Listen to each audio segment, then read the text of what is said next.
আসসালামু আলাইকুম এভরিওয়ান। আজকে আমি আপনাদের সাথে শেয়ার করব সিম ভর্তার রেসিপি। সিম দিয়ে যদি কোনো রেসিপি ভালো না লাগে তাহলে এইভাবে ভর্তা বানিয়ে ট্রাই করতে পারেন। প্রথমে আমি সিমের দুই মাথা কেটে মাঝখান দিয়ে টুকরো করে দেখে নিচ্ছি পোকামাকড় আছে কিনা। এবার আমি সিমগুলোকে ধুয়ে পরিষ্কার করে নিব। এখন আমি চুলায় একটা প্যান বসিয়ে দিয়ে দিচ্ছি পানি।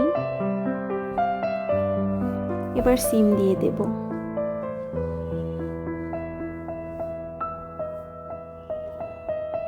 আর দিয়ে দিচ্ছি বড় সাইজের একটা টমেটো টুকরো করে, যাতে সিমের সাথে সিদ্ধ হয়ে যায়। এখন আমি ঢাকা দিয়ে ঢেকে দেব। 20 মিনিট পরে আমি ঢাকা তুলে এবার চেক করে নেব সিদ্ধ হয়েছে কিনা।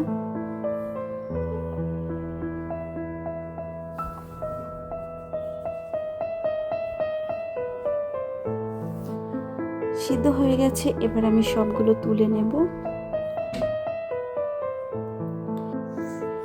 এবার আমি প্যানে দিয়ে দিচ্ছি রসুন কুচি আর কয়েকটা কাঁচামরিচ।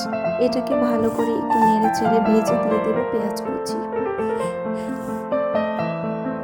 এবার এটাকে কিছু সময় ধরে ভেজে নেব।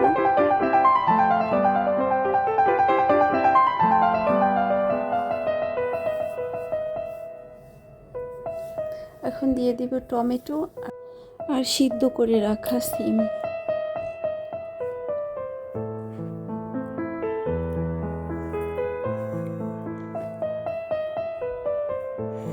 এবার একটু লবণ দিয়ে দিচ্ছি।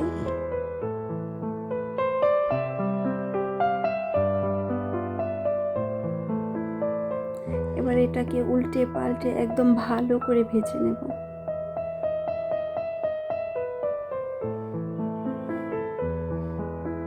ভাজা হয়ে গেছে, এবার এটাকে আমি তুলে নেব। হাত দিয়ে চটকে একদম পাটার মতো মিহি করে সরষের তেল দিয়ে এবার আমি মেখে নেব। আশা করছি আমার আজকের ভিডিও আপনাদের ভালো লেগেছে। যদি ভালো লাগে প্লিজ ভিডিওতে একটি লাইক আর চ্যানেলটি সাবস্ক্রাইব করতে ভুলবেন না। এই তো রেডি হয়ে গেছে আমার সিম ভর্তার রেসিপি। আল্লাহ হাফেজ। আসসালামু আলাইকুম।